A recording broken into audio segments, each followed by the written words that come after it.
Thanks everyone for joining and to hear more about how we use UTMs to improve attribution tracking.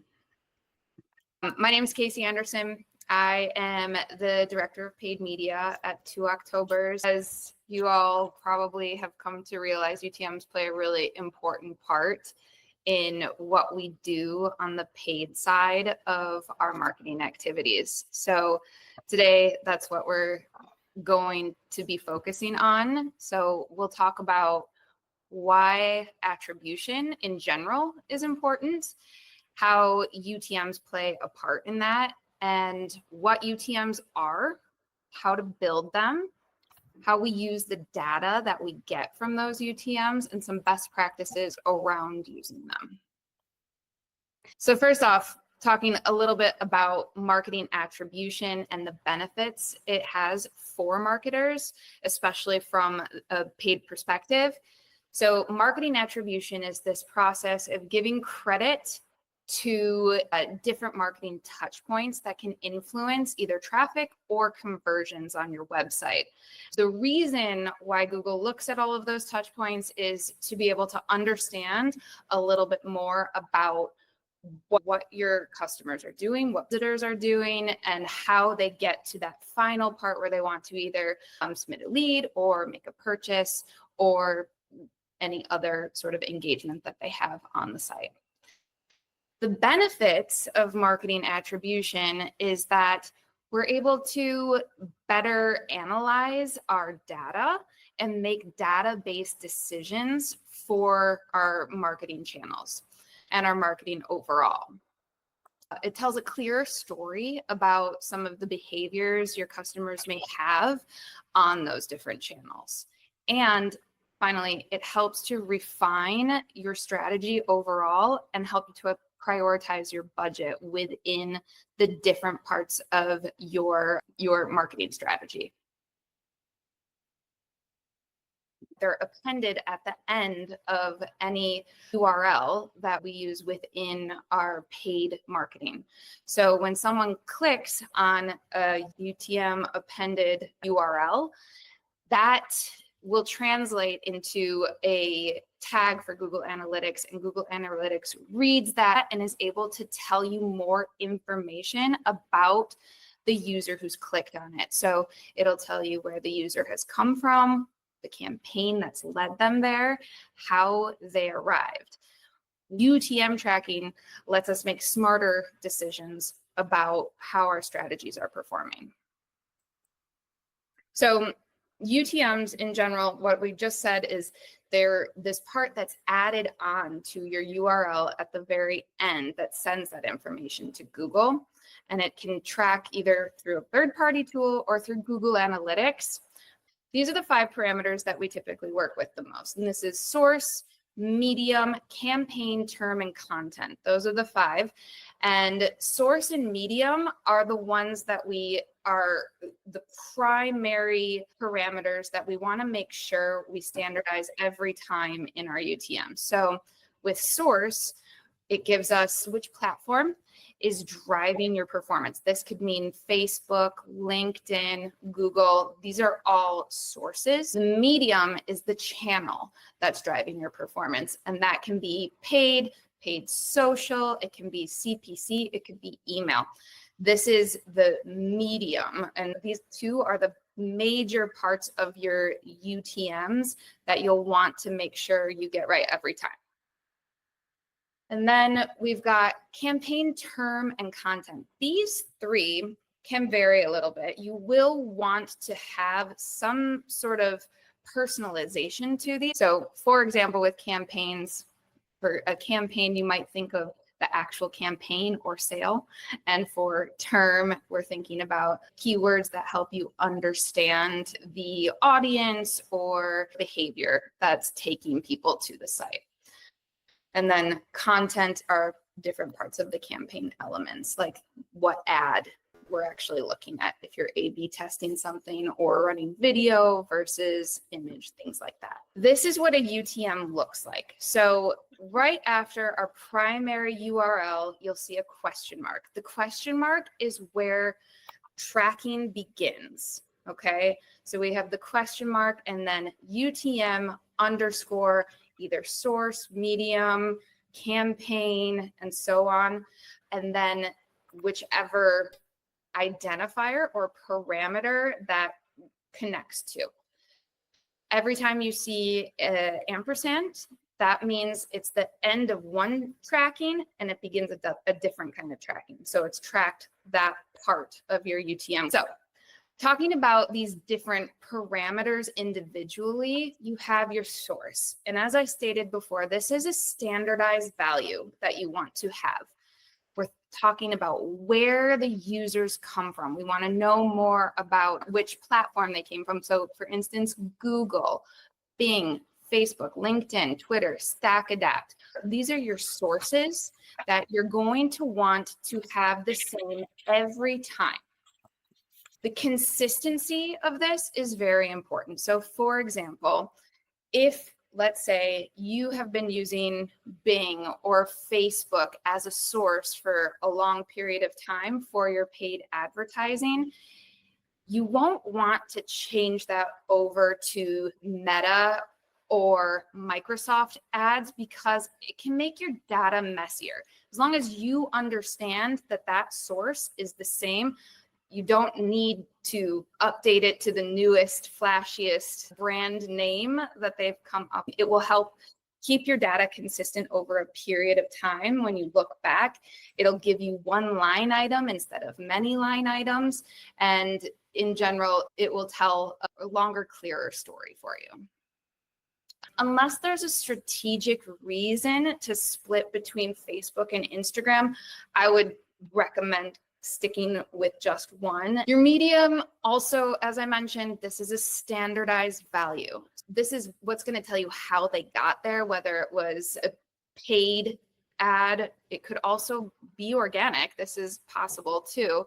Sometimes I tell clients who are running organic social that it's helpful to have UTM links in their organic social if there's something specific that they want to know about those posts. If they're sending traffic from an organic social post to their website, it can help to have a UTM, maybe just shorten it to know what that was it effective, rather than just having that as refer traffic from an organic source. So that's another possibility. I like to separate out display traffic, paid social, sometimes paid search. And as far as campaign goes, campaign, term, and content, I like to think of these as a bit more personalized or customized.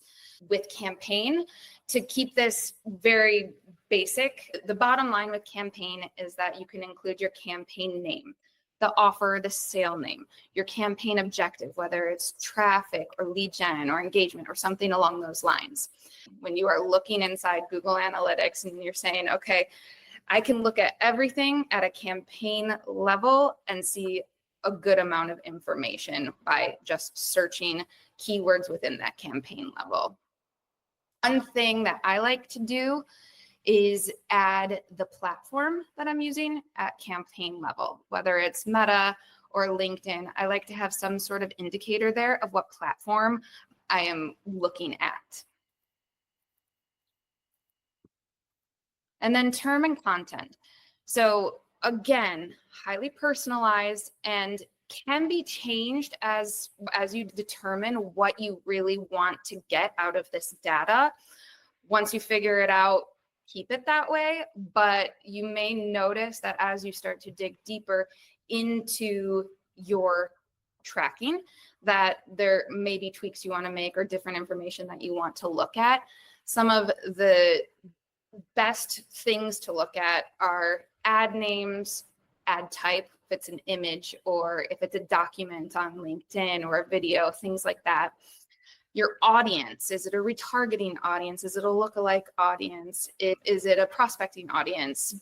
Some of the behavior that they have is mobile versus desktop, things about that consumer behavior, or perhaps even if you are separating geolocations can be a good thing to add in here too.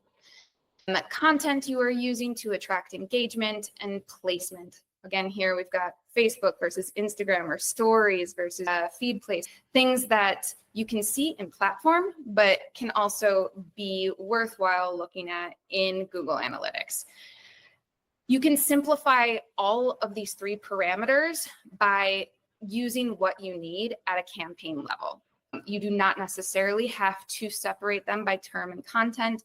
You can use any of these at campaign level if that's how you choose to do it, and have a good view of what it is that you are looking for and what story you're trying to tell or data you're trying to collect from that ad.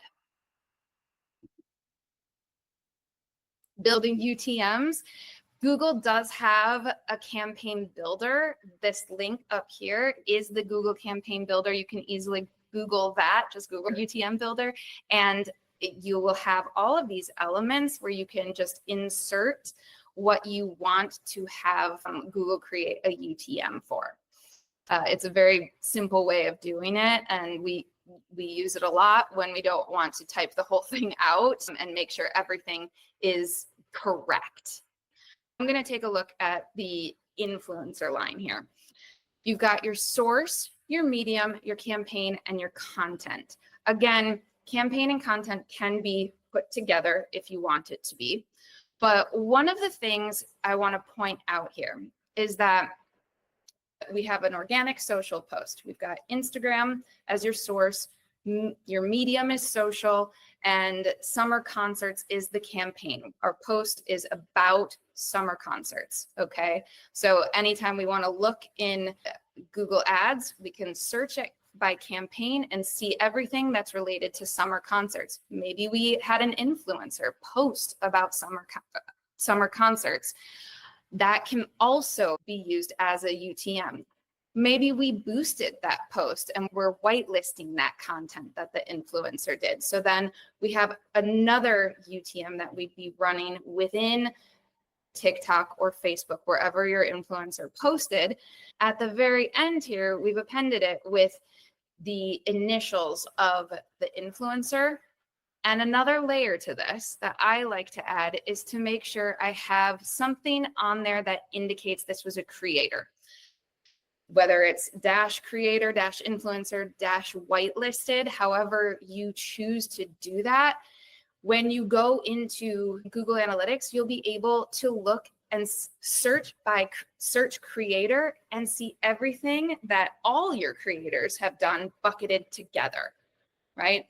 So rather than having to search just KS and then AB or CA, something like that, you are able to see all of your creators together, and that is the total of how their ads did for your summer concerts. So this is the general scheme of how you can bucket UTMs and how you can build them. Now, we've talked a lot about how important it is to be able to see this when we look inside Google. So this is the channel groupings in GA4. This is for traffic acquisition reports. So you can see that now we have paid search, display, organic search, direct and referral, or paid social. All of these are bucketed separately within our GA4 because we've been able to use UTMs on our ads or in our campaigns to separate these out and get a clear picture of how each of these channels are doing. Okay, so in this one, we see that paid search and display are our primary drivers in engaged sessions and conversion. Let's go a little bit further and see what else we can discover about paid search and display, because we know we have UTMs attached to these. Getting a deeper picture from what we see at the channel level, we go into source medium. Remember, those are those standardized parameters that we've been talking about. When we look at the source medium that we've added to our UTMs, we see that we have not only display, but now we can see that StackAdapt was that display platform that is driving a good amount of traffic. So it's not Google display, it's StackAdapt display, which we wouldn't have seen back here at this other level, right? Now, because of our UTMs, we see it's StackAdapt that's driving that traffic. And then for our paid social, it's not Meta, it's not Facebook, it's actually LinkedIn that's up there within our top 5 traffic drivers. So we'll get a good picture of not only where people are coming from, but how they're coming from those channels.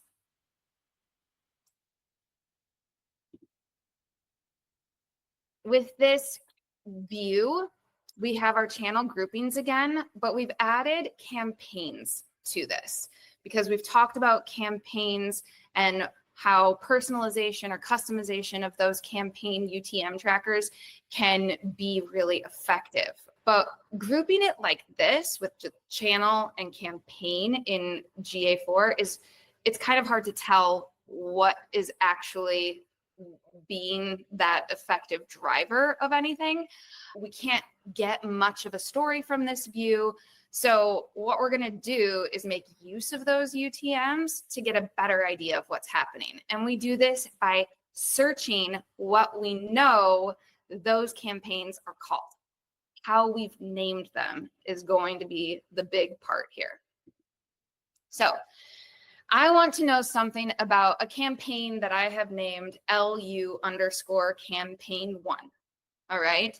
So this consistent naming helps me get visibility into all of my data and what's happening with that data. And I have several campaigns that I've used this LU for. It's all related to a big overarching campaign, but multiple campaigns on multiple different channels that I want to track either separately or together, right? I can get a really good idea of all of the campaigns in one bucket that have been titled LU in my campaign UTM parameter, and know so far this month they've had 9,118 engaged sessions. That's good to know.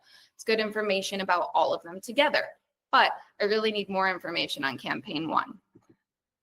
So I take a look and dig deeper. We can see that a specific StackAdapt campaign is dominating those sessions. That is also, this is coming from campaign 1, but it doesn't seem like StackAdapt is doing too much for these other campaigns like 2, 3, 4, 5 and onwards. It's really LinkedIn that's doing a lot for my LU titled campaigns.